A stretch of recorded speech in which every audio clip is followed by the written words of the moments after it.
Hello everyone! Welcome back to my channel, Everin Sanggomez, 4 Seasons Vlog. Hello mga idol, nag-snow dito sa lugar namin mga idol. Ang lugar namin ay bibihira lang po ito mag-i-snow. Kalimitan po ay kami ay dumadayo pa sa ibang lugar para makapag-snowboard. Ngayon po napaka makapal po ito na snow dito sa lugar namin, at saka sa lugar namin hindi sanay dito na nag-i-snow.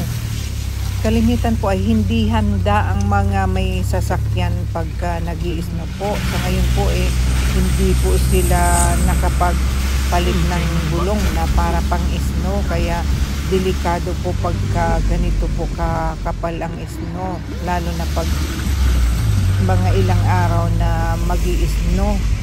Kahapon po nagsimula ang snow, tas hanggang magdamag po nag-i-snow.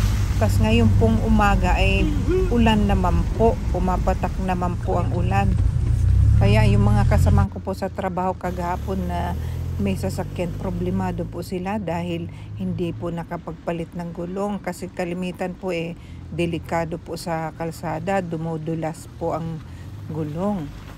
Sobrang traffic po kagahapon, at saka nahihirapan ang mga tao sa pag-commute, at yung sakayan ng tren, sobrang haba ng pila. Marami pong sinaradong kalsada kagahapon na mga delikado, lalo na yung mga yung expressway, kasi baka maraming mga mababangga po doon, sinarado po. Ngayon po ay sinubukan muna ng anak ko ang pagdadrive na may snow, at saka tinesting po itong gulong na pinalitan ng asawa ko kagabi kung kakagat ba, hindi madudulas. Yung anak ko po kagahapon ay nag-commute lang po siya, nag-train lang, at saka pinarking na lang po niya yung kanyang sasakyan po doon sa malapit sa trabaho niya, kay delikado po ang pagdadrive pag hindi ready po ang gulong po natin. Para sa akin, natutuwa po ako sa snow dahil hindi naman po nag-i-snow sa atin, kaya po tuwang-tuwa po ako pagka nag-i-snow para pong bata. Baka mamaya malulusaw na po itong snow mga idol, dahil mahaba-haba din po ang ulan na pumapatak. Bulubog man ganing ako ang sapato. Kay parang tanga lang ang pantalon ko panlamig. Ito mo nanigas yung bata pati yung aso niya mura lang ba no? Sayang hindi wala yung tali ni Topi. Hindi nga po, dinala ko nga, pero ayoko itong mabasa. No kayo tubig naman Itay mo ito, ay wag na, tubig basa. Doon sa tubig ko isa magtubig. Sisilong po muna tayo dito mga idol dahil po ay umuulan, at titingin-tingin muna tayo sa paligid. Napakalamig po mga idol. Kung ang degree po ay bumaba, malamang tuloy-tuloy ang snow po ngayon. Ang ulan, kung mababa ang degree, kaya nagiging snow po.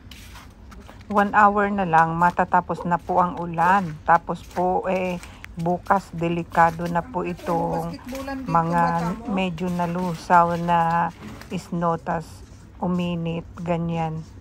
Madulas po ang kalsada bukas, kailangan po naka snow shoes po para medyo okay po ang paglalakad, hindi ka po madudulas.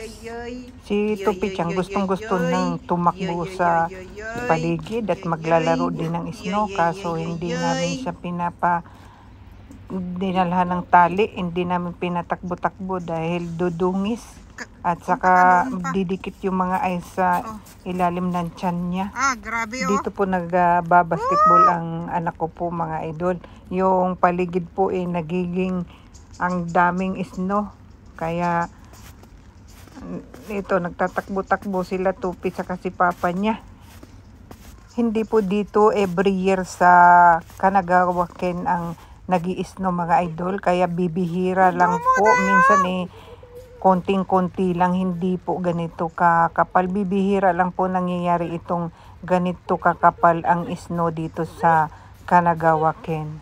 Shout out sa inyo mga idol, lalo-lalo na kay Runaway.